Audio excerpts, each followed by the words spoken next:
యుద్ధ నౌకల పండుగకు విశాఖ సాగర తీరం మరోసారి వేదికవుతోంది.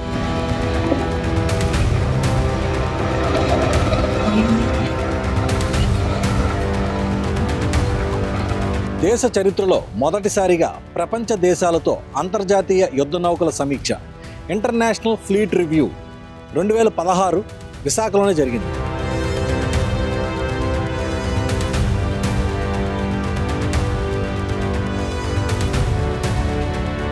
దాదాపు 10 ఏళ్ల తర్వాత ప్రతిష్టాత్మకమైన IFR 2026 కూడా మరోసారి వైజాగ్ బీచ్ ఆతిథ్యమిస్తోంది. ఫిబ్రవరి 18, 19 తేదీల్లో ఇంటర్నేషనల్ ఫ్లీట్ రివ్యూ జరుగుతుంది. ఇదే సమయంలో మిలాన్ విన్యాసాలు జరగనున్నాయి. గతంలో IFRలో 51 దేశాలు పాల్గొన్నాయి. ఈసారి 100కు పైగా దేశాలకు, అంటే చైనా, పాకిస్తాన్కి మాత్రం ఆహ్వానాలు పంపలేదు. మిగతా అన్నీ కూడా పంపించారు. 61 దేశాలు వచ్చేందుకు అంగీకరించినట్లు తెలుస్తోంది. IFRకు రాష్ట్రపతి ద్రౌపది ముర్మును ENC చీఫ్ వైస్ అడ్మిరల్ ఇప్పటికే ఆహ్వానించారు. ఈ ఫ్లీట్ రివ్యూలో aircraft carrier Vikrant, Delhi, Rajput, Visakha, INS Nilgiri, Arnala, Shivalik, Brahmaputra, Talwar తరగతికి చెందిన స్వదేశీ పరిజ్ఞానంతో చేసిన యుద్ధ నౌకలు, అణు జలాంతర్గాములతో పాటు 19 దేశాలకు చెందిన యుద్ధ నౌకలు పాల్గొనున్నాయి. ఇంకా 4000 మందికి పైగా ప్రతినిధులు అంతర్జాతీయ ఫ్లీట్ రివ్యూకు హాజరు కానున్నారు. అందుకు తగ్గట్లు సన్నద్ధత ఏర్పాట్లు కూడా పూర్తి చేస్తున్నారు. మన దేశంలోని యుద్ధ నౌకల శక్తి సామర్థ్యాలను ఒకే చోట సమీక్షించడాన్ని ఫ్లీట్ రివ్యూ అంటారు. ఏటా రాష్ట్రపతి ఆధ్వర్యంలో త్రివిధ దళాలకు ఈ సమీక్ష నిర్వహించడం ఆనవాయితీగా వస్తుంది. అనంతర కాలంలో ఇతర దేశాల నౌకా దళాలతోనూ సంబంధాలు బలపరచడానికి, సముద్ర రక్షణ రంగ సామర్థ్యాలు ప్రదర్శించడానికి అంతర్జాతీయ ఫ్లీట్ రివ్యూకు ఇది ఎదిగింది. విశాఖ వద్ద సాగరంలో ఇతర దేశ నౌకలపై ఆయా రక్షణ దళాలు నిల్చుని వారి ముందుగా వెళుతున్న రాష్ట్రపతి నౌకకు సెల్యూట్ చేస్తూ గౌరవ వందనం చేస్తారు. ఆ తర్వాత వివిధ నౌకాదళాల శక్తి సామర్థ్యాలు, లేటెస్ట్ టెక్నాలజీపై ప్రదర్శన నిర్వహిస్తారు. ప్రపంచ దేశాల నుంచి వచ్చిన నావికా సిబ్బందితో బీచ్ రోడ్లో ప్రత్యేక పెరేడ్ నిర్వహిస్తారు.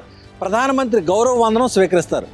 భాగస్వామ్య దేశాల సంస్కృతి సంప్రదాయాలను ప్రతిబింబించేలా కార్యక్రమాలు ఉంటాయి. ప్రపంచంలోని పలు దేశాల నౌకాదళాలను ఒక చోట చేర్చి సముద్ర భద్రత, స్థిరత్వం, సహకారం, సమన్వయాన్ని పెంపొందించడం ముఖ్య లక్ష్యంగా ఈ ఫ్లీట్ రివ్యూ ఉంటుంది. రెండోసారి విశాఖలో నిర్వహిస్తున్న ఫ్లీట్ రివ్యూకు యునైటెడ్ త్రూ ఓషన్స్, అంటే సముద్రాల ద్వారా ఏకమవుదాం అనే థీమ్ను ఎంచుకున్నారు. తీర ప్రాంత భద్రత, కొత్త సాంకేతికత, బ్లూ ఎకానమీ అంశాలపై ఫ్లీట్ రివ్యూలో చర్చించనున్నారు.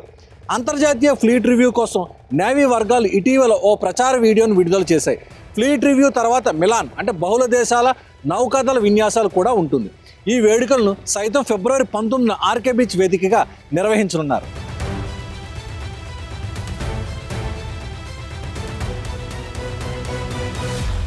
భారతదేశంలో ఫ్లీట్ రివ్యూల సాంప్రదాయం 1953లో ప్రారంభమైంది. ఆ సమయంలో రాష్ట్రపతి రాజేంద్ర ప్రసాద్ బొంబాయి నౌకాశ్రయంలో 33 నౌకలను సమీక్షించారు.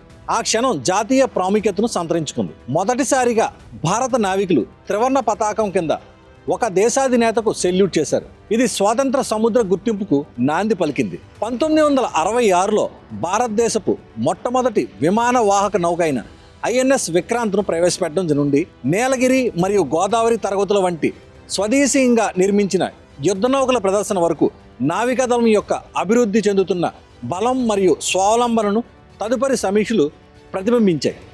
2001లో బ్రిడ్జెస్ ఆఫ్ ఫ్రెండ్షిప్ అనే థీమ్తో భారతదేశం నిర్వహించిన తొలి అంతర్జాతీయ నౌకాదళ సమీక్షతో అంతర్జాతీయ భాగస్వామ్యానికి మార్పు వచ్చింది.